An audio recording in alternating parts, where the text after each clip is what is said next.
Hello, everyone. You're listening to the Paradigm Shifts podcast with your host, Keisha Kruger.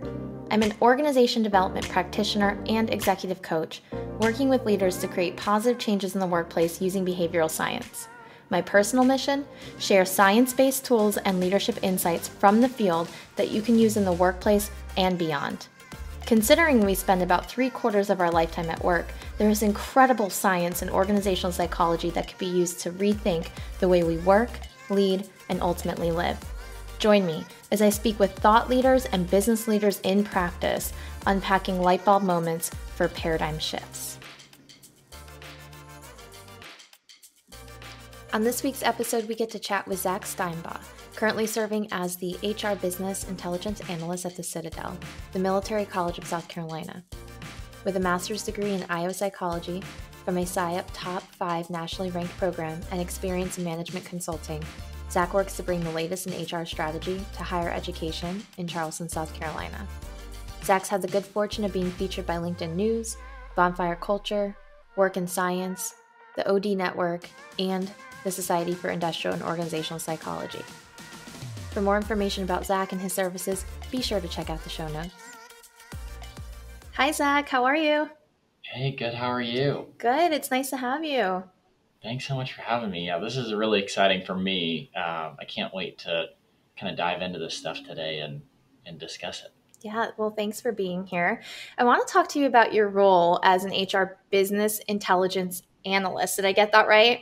Yeah, it's quite the syllable count there. So good news there. Yeah.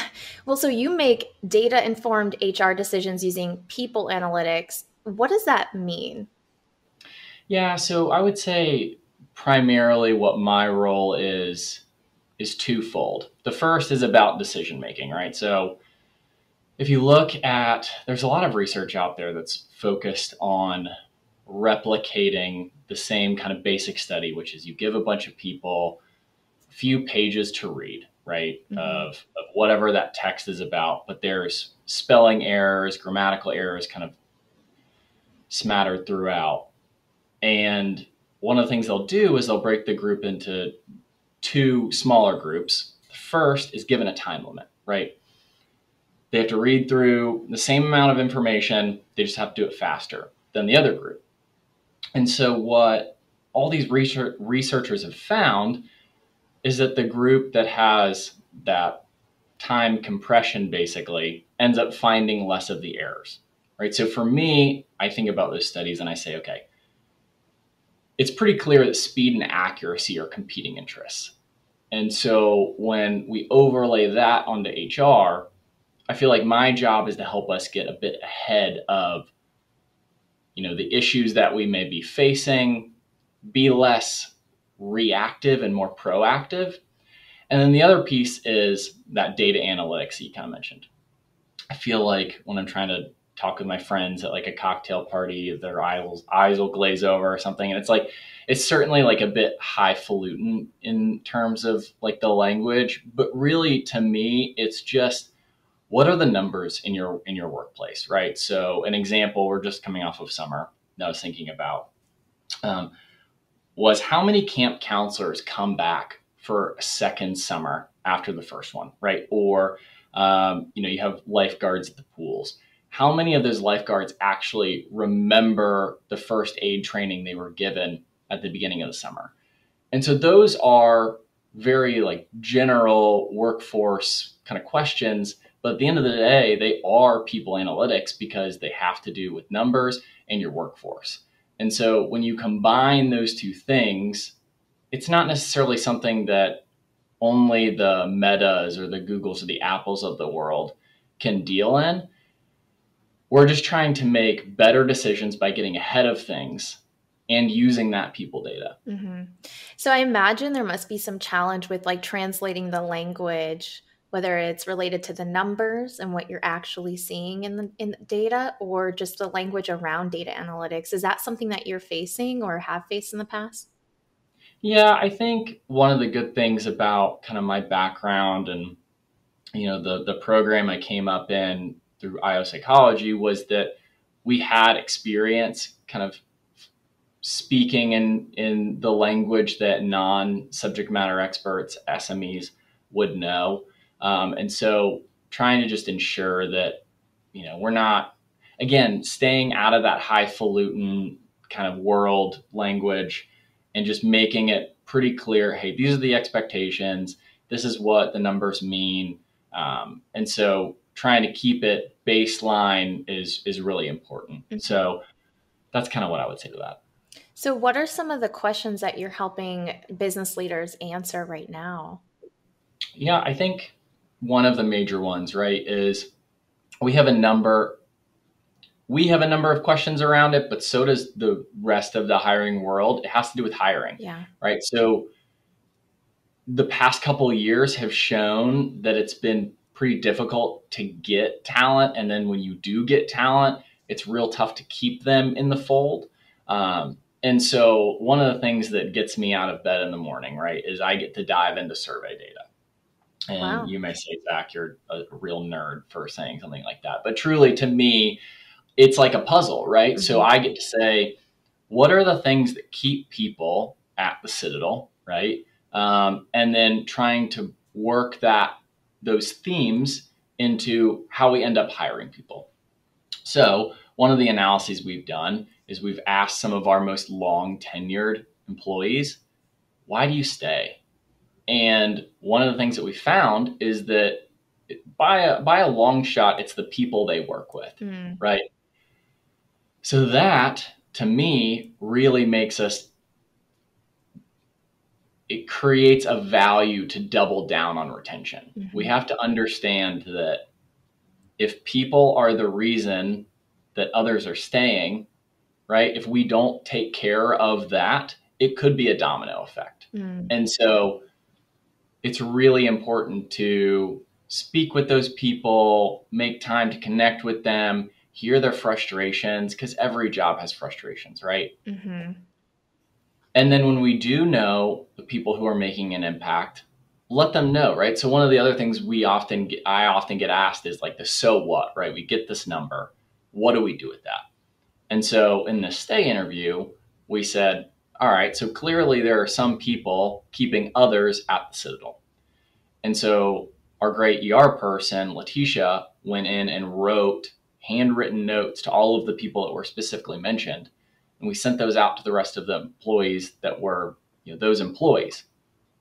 And so one day they got to work. They had a card on their desk. They opened it up, and it basically read something along the lines of, hey, thank you so much for the impact you're making. You may not even know the impact you're making, but we just asked somebody why they stayed, and they specifically mentioned you. So thank you. Oh, wow. And so it's just about trying to build a bit more gratitude into the workplace, but doing that with data and doing it a little bit more strategically, because sometimes as an outsider, right, I might think somebody is driving, or I keep saying driving. We're keeping people at the Citadel. Mm-hmm. One person may, I think, play a major role, but in reality, it's actually somebody else, right? So trying to let the data tell us that and be a little bit more proactive versus just making assumptions.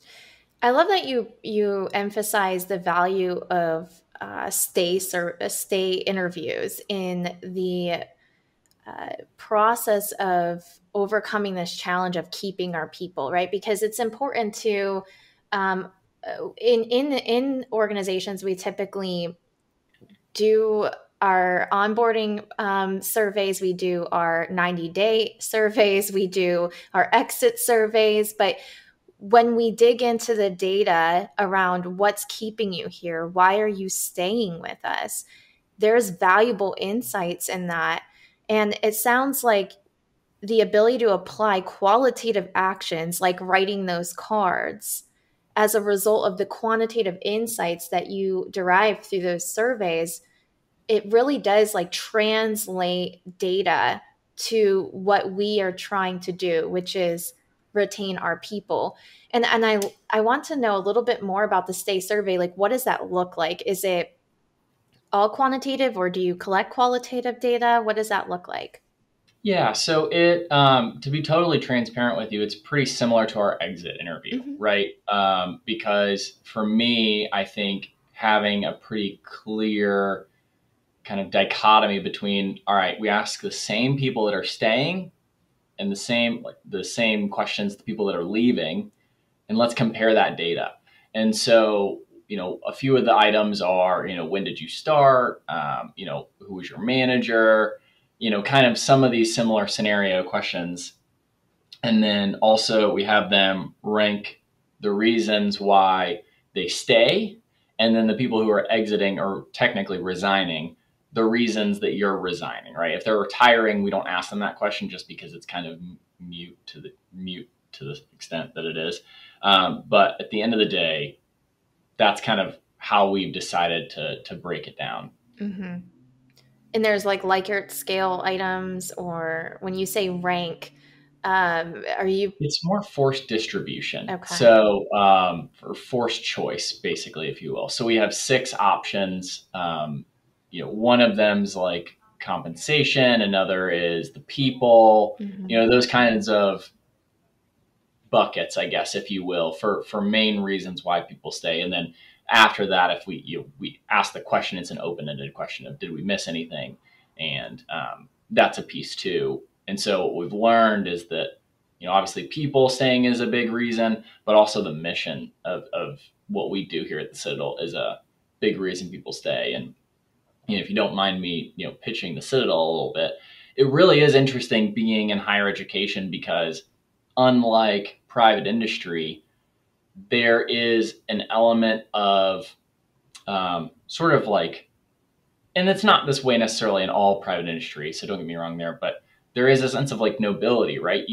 What you do is impacting the next generation of leaders, right? And you're contributing, even if it's in an indirect way, Mm-hmm. you're helping impact um, the world's leaders, right? And more than just making a widget or creating a software or something like that, you really get to see as those people go out into the world the impact that you've made, right? And so I think a lot of our employees recognize that, and we're a global organization, so we hire from all over the world every year. Mm-hmm. Obviously, academia plays a big role in that. People want to be professors, but regardless, we have people knocking on our employees' doors all the time, right? But the people that choose to stay, it's because of the people they work with Mm-hmm. and the mission that we're on and the values that we offer. Yeah. Well, you're a strategic partner with HR leadership, right?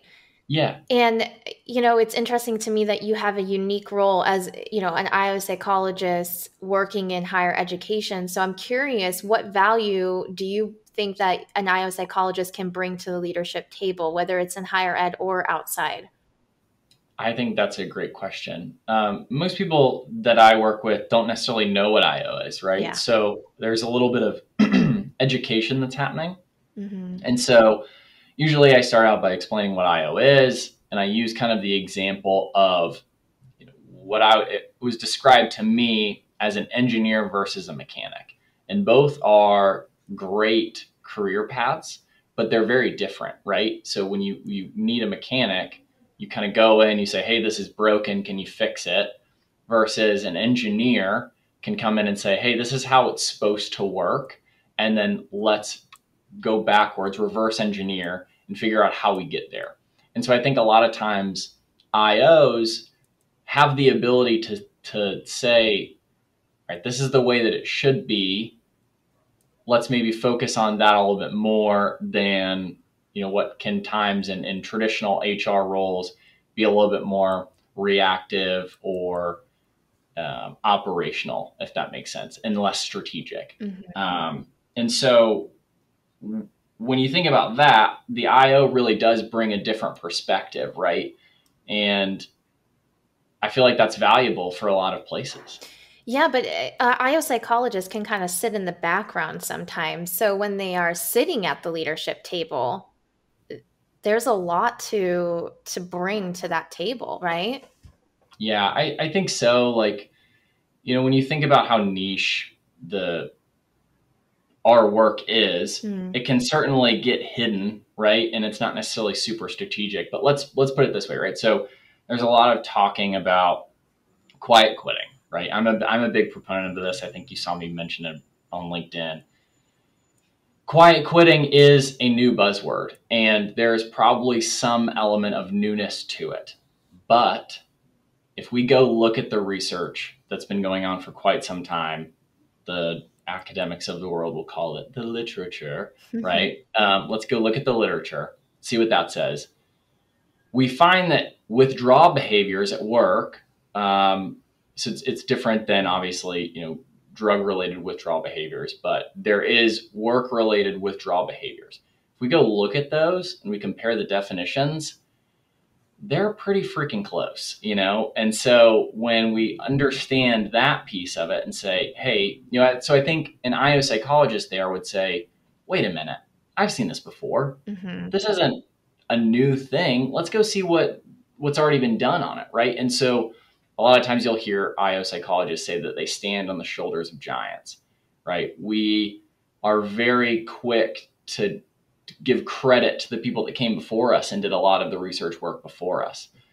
And so in my world, I can say to our leadership, I know that you think that quiet quitting is new, and it may be new to an extent, but there's a lot of similarities. And because there's a lot of similarities, the solutions might actually be pretty similar. And so I actually was doing a little bit of research on this. Yeah, I'm interested. I saw that there was sorry, go ahead. I'm interested. Tell me. I'd love to hear more. Yeah, so I saw that there was actually somebody named Bianca Cardin's PhD, Dr.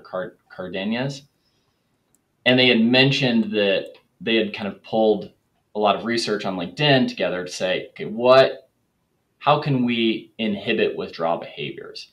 And one of the things that they found was humility in your leadership team is one of the driving factors of limiting withdrawal behaviors. So you say, okay, that's sort of obvious, right? But how does that work? Well, when you think about withdrawal behaviors, WBs as we call them, it's usually somebody saying, you know what, I'm okay, I don't need to do this, or it's about time for me to look for something else. I'm going to go look for a different job, or I'm just going to show up late to work because it's not important to me anymore. Those individuals, but then they also leave early. It's they take extended lunches, those sorts of things where they're starting to communicate openly without the words, right? That this job isn't important to me anymore. So what's the difference between that and disengaged? Like disengagement, right? Yeah, I would have to look at the specific definition of disengagement. But again, it could be very similar, right? It could be, for our purposes in actually practicing this stuff, it could be very similar. And so in academia, there's a valuable decision there of saying, let's try to actually parse apart these two very similar things and see what the difference is.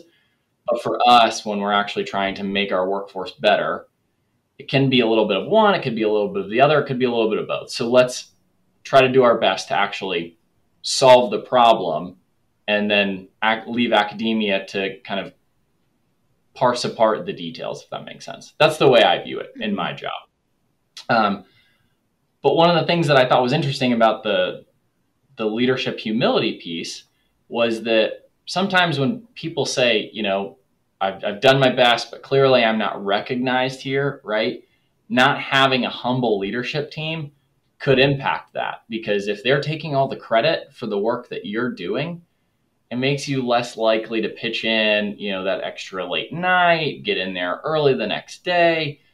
And so I think people might be missing that solution, right? Because they're focused on it being called quiet quitting, and they're looking at all the new news articles that are out there around quiet quitting. So you asked me about what an IO psychologist could do at a leadership table.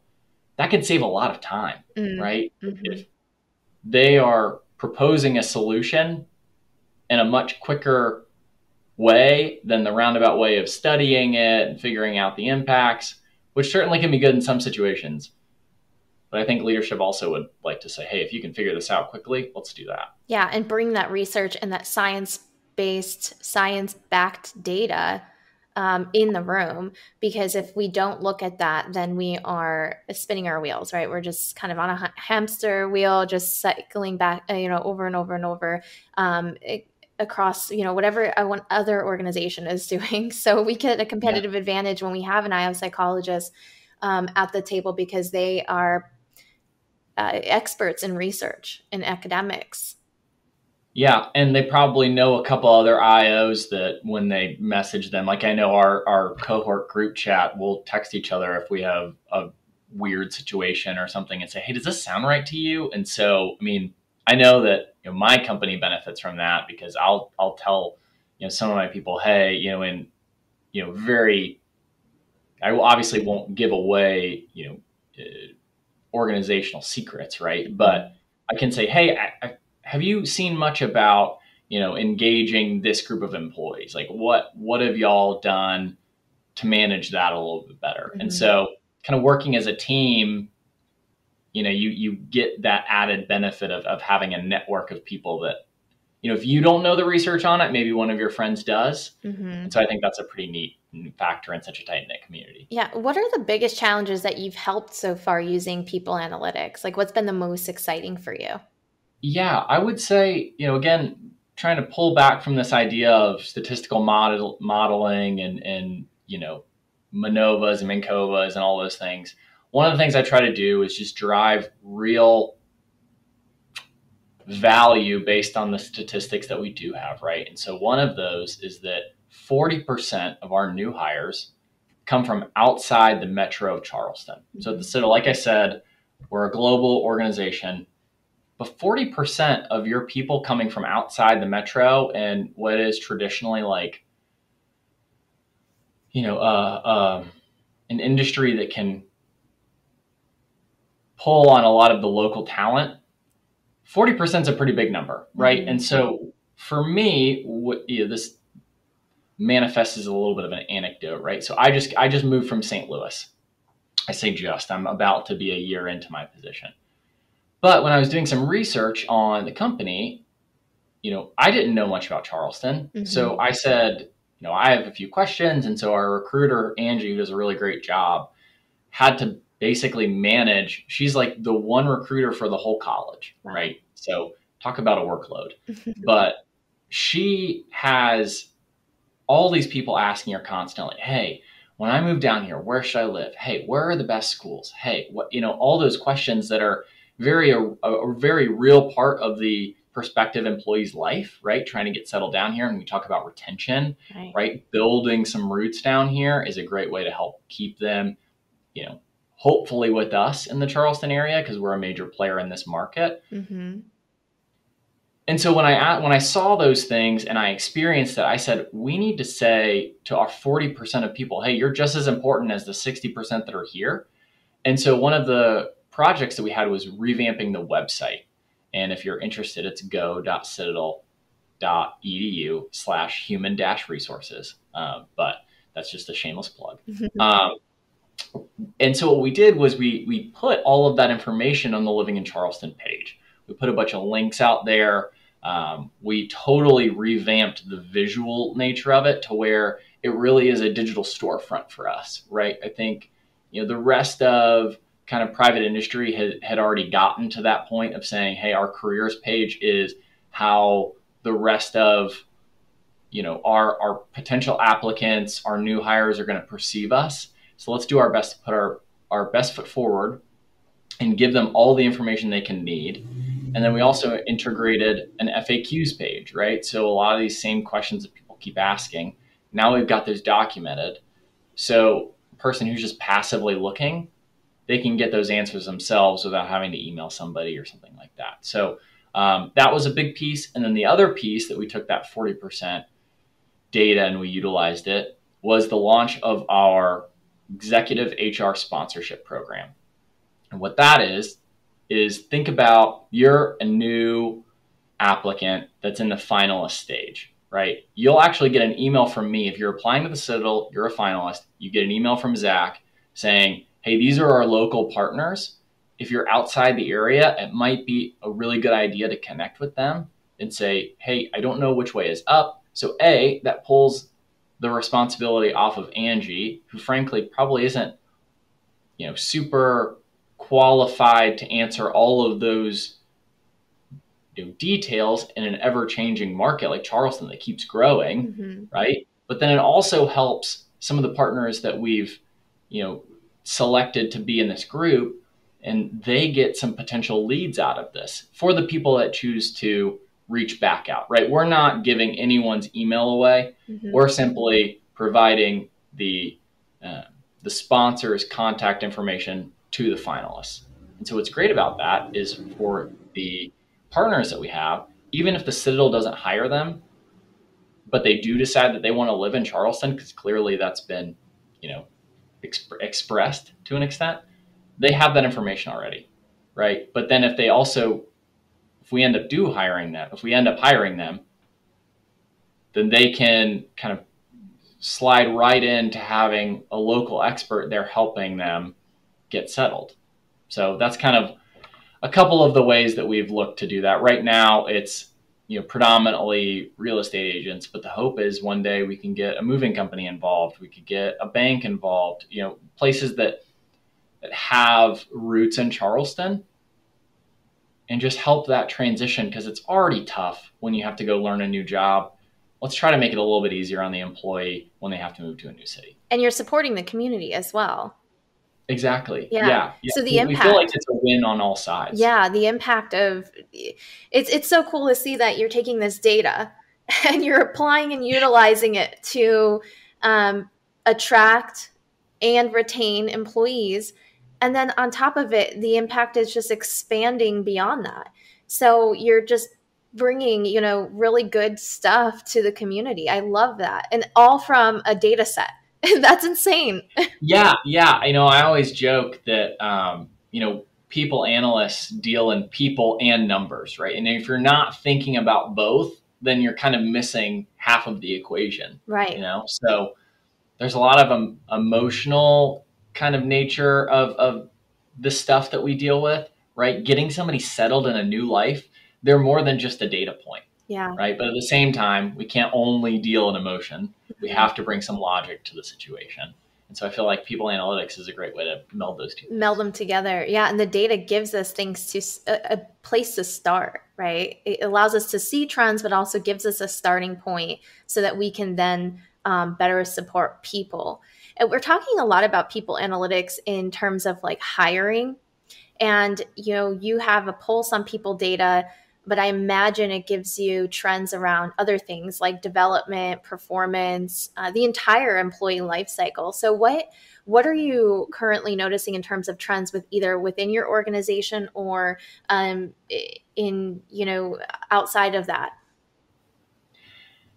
I would say one of the things that we're looking at kind of that's on the outside of those two things, the what we've talked about so far, the attraction and the retention, really is performance, right? And so this is another thing that kind of falls under my job description, performance management.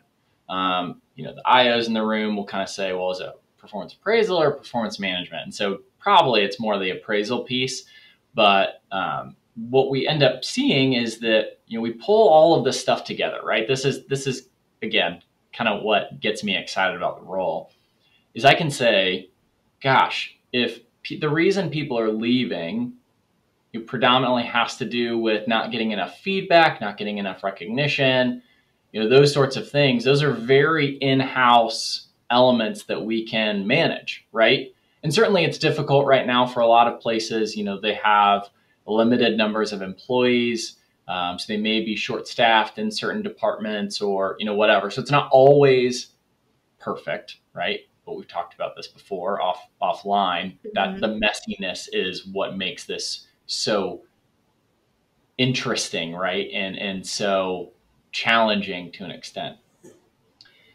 Because if it was easy, everyone would do it. But what I think we've seen is that we've got very clearly performance management, performance appraisal elements to the reason people exit. So one of my jobs, and I just did this last week, was to go in and train on what good objectives look like, right? What good performance conversations look like. And so I think a lot of places you'll see them moving away from the annual review, because if it's done poorly, you might as well not do it at all, because you're evaluating somebody on something that the goals that you created 12 months ago, right? If you're talking about, a really good example here, but it's sort of hyperbolic, is the pandemic, right? So if you had created some of your goals for your employees pre-pandemic, and then your evaluation was 12 months later, your whole perspective on what success looks like has changed. It went from, hey, let's keep growing, let's keep progressing, to let's just stay alive. Let's just keep this thing going, and we'll live to fight another day. But the issue is that if we're not having multiple performance conversations, then we miss out on the chance to reset expectations and let the employee exceed those, right? Or another example, right? If they aren't meeting the goals, there may be a chance to say, okay, maybe our goals are a little bit too intense for them to start. Let's rein it back in, let them get some confidence. And so obviously that's dependent upon the employee, right? But having consistent conversations about performance, not in a way that has to be so calculated and so structured. I get that that's an ideal scenario for a lot of HR people out there, but from the perspective of the employee, like, they just may not feel they have time. But if we're talking about, 4 10-minute to 15-minute conversations throughout the year, that's less than an hour, unless you're doing the 15-minute increments, in which case, obviously it's an hour. But that's, if we can't find an hour to talk about performance, we have some other issues, right? And so I think taking all of that together, that's important to consider. And I think those mini performance reviews, the continuous feedback, is so critical, because to your point, when you do the end of year review, and it's been a whole year since we've talked about the skills, the goals, the care, the KPIs, any of that, you introduce a lot of bias in terms when it comes to performance rating and performance evaluations, like recency bias and those kind of things. From the manager's perspective. And also, I think a lot of performance reviews year end can be limiting if it's just the manager doing the review, and it's not a self assessment or self evaluation, as well as potential coworkers, or like a 360, a peer-to-peer evaluation. So in my firm, we do 2 continuous feedback sessions, is what we call them, and then a year-end performance review. And so those 2 throughout the year are really developmental and performance focused. How can I help you reach your goals? What development needs do you have? What skills would you like to learn more about? And then at the end of the year, when there is that final performance review that's more structured, there's some context to it. There is some gravity to it. It's not a surprise to the employee. And also it helps the employee course correct prior to the end of year review. So I love that you're taking that data from this exit surveys to improve a process that you currently have. Yeah. And I think what it sounds like you're doing is a really, really great process. Certainly we are, in our organization, still trying to build a lot of that, which is great because it's a challenge. But I think, like you said, if we can have more data to make decisions, that's better than having no data. And so sometimes those annual performance reviews can just never happen, right? And if those aren't happening, then you have no data. So then how are you promoting? How are you making decisions? Deciding, how are you making any decisions, right? And so usually, like you mentioned, when those things are absent, bias sneaks itself into there and creates problems. So if an organization is fairly new in many of their people programs or processes, they aren't collecting data. Like, where would they start? How could they start? Yeah. So like any good psychologist, I'm going to say it depends. But I will also say that, the factor here to consider is what's the most pressing, right? Because if you're getting this thing off the ground, there certainly is some buy-in probably from leadership that you need to be making more data-driven decisions, but you also need to provide proof that that practice is valuable, or else it's probably going to get scrapped because you never had it to begin with. Mm-hmm. So I would say understanding leadership's goals is critically important, mm-hmm. because their goals are now your goals. And sometimes you want to support the decisions, if it seems like that's what the employees are feeling. But then sometimes you also want to have a little bit of pushback, right? Mm-hmm. And so understanding your leader will also impact a lot of this. For example, right, if you come in with all this data, I feel like the art of the science of people analytics. You do have to sometimes convince people that what you're doing is valuable. And so if they are struggling with a specific challenge, mm-hmm. coming with data that can help get them an answer and solve that is a great first step. And then you can start to dig into the more kind of important, but also fundamental pieces of people analytics. So I would say start with what your leadership cares about. Try to make a case with data for why, frankly, you should keep the people analytics group going, and then start to sort of dig into those topics that may be a little bit harder to have, right? But that are extremely valuable in terms of driving the business forward. That's great. And I have one last question for you, Zach, as we wrap up. What is the most recent paradigm shift that you've experienced, whether it's related to this work or outside of it? Put you on the spot.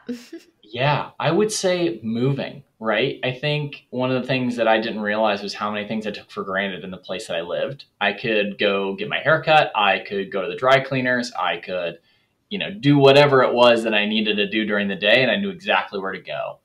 But when you move, it's all new, right? And so your brain's working like 3 or 4 times as hard as it ever used to.